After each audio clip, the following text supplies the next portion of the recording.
Today I want to show you how you can get an advantage by inspecting the table.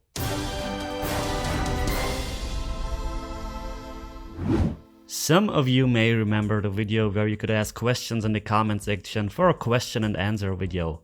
Yes, it's been a while, but here is the first video of a total of 5.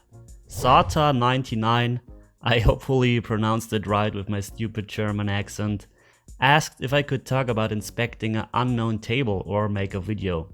In my opinion, a video would be better for that topic, so here it is. When you're playing a tournament, most of the time you don't know the pool hall and you don't know the table. So it's very important to inspect the table and check out how the table plays before your first match. When I'm inspecting a new table, the first thing I want to know is how fast the table is. How fast does the glove and how fast does the cue ball bounce out of the rails? For that I'm checking the short rails. That's very important also for the lag, because if you're playing winner breaks format for example, it's very important that you have the first break. And I'm also doing this for the long rails, just checking the general speed of the tablecloth and the rails of course. After that I'm checking how the rails take the spin that I add. So here I'm adding one tip of right hand English, and usually the cue ball should go into the corner pocket. That's by the way the principle from my latest lesson where I'm showing you a system how the cue ball reacts when you add English to it. After that I'm checking the free railer. I'm doing this to see how well the rails take the spin of course, and also to see whether the rails are slippery. So usually if the table is perfect, the free railer should work as I explained in my lesson. But if the glove is new, the rails are new, or the table and rails are very old or broken, then this doesn't work and you have to adjust your aiming point. And I'm not only doing this for one rail, I'm doing this for every side. I'm putting the object ball in every corner pocket so that I can play the free railer for every rail.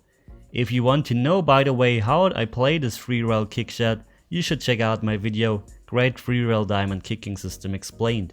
I will give you all the links in the description. So far I checked how the rails react, how fast the table is, how fast the rails are, and how well the rails take the spin. And now I'm also checking if I can play a ball that is frozen to the long rail into the corner pocket. I'm doing this by putting 3 balls frozen to each other on a straight line onto the rail and then heading straight onto the first ball.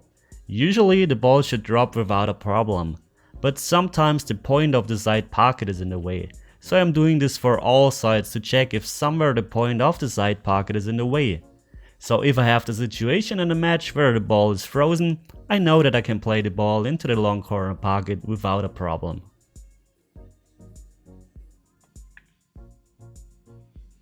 And here I noticed that the 10 ball rose a little bit off. So I'm checking it again to see whether it was my fault or if something is in the way, for example the point, or if the table just rolls off. So again I'm putting it in a straight line, sending the cue ball straight onto the balls. And as you see, the 10 ball doesn't move straight along the rail. So now I figured out that the balls are rolling off when I'm playing it into this corner pocket. So when I'm playing in the game, I play the balls that I send into this corner pocket along the rail with a little more pace. That way I avoid that the ball rolls off. And here I also noticed that the 10 ball hit the point of the side pocket. I now know when I'm in the match and I have a situation like this, it's very dangerous to send the object ball along that rail into the corner pocket. And it's very nice for your feeling and your confidence that you checked that before, so that you know if the ball is somewhere frozen on the long rail and you want to send it into the long corner pocket, you know it works. And now I also know for this rail it doesn't work, so I will plan things differently. And at the end I'm just playing a few bank shots to see whether the rails come too short or too long, that I see how I have to adjust for bank shots compared to my home table. And it's also very important that you practice those bank shots before the match, because bank shots really can differ from table to table and you possibly have to adjust a lot. I would also recommend that when you're playing on a table that you don't know, that you hit the bank shots a little harder, because even if the rails play differently from table to table, if you hit hard into the rail, the ball should then pretty much react the same way. Well, that's my routine how I inspect the table before playing a match, and you should definitely do that as well, because it's good for your confidence that you know the table, that you know how the table reacts, how the speed is, how the rails are, how the spin grabs on the rail and stuff like that. And that's really important because this can give you a few percentages of advantage in certain situations, so you should definitely do this. Well, that was the first video of a total of 5 for the question and answer session.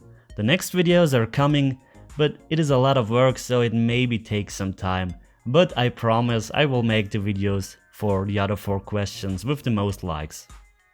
So thanks for watching, guys. A special thank you to all my patrons and of course to all my subscribers and the people who keep commenting under my videos and keep liking my videos. It's very important that people comment and like them, because that way YouTube will show other people the videos more often and they will just become more popular. Big thank you to all of you, and if you like this lesson, leave a comment, leave a thumbs up, and as always, thanks for watching, guys. Take care.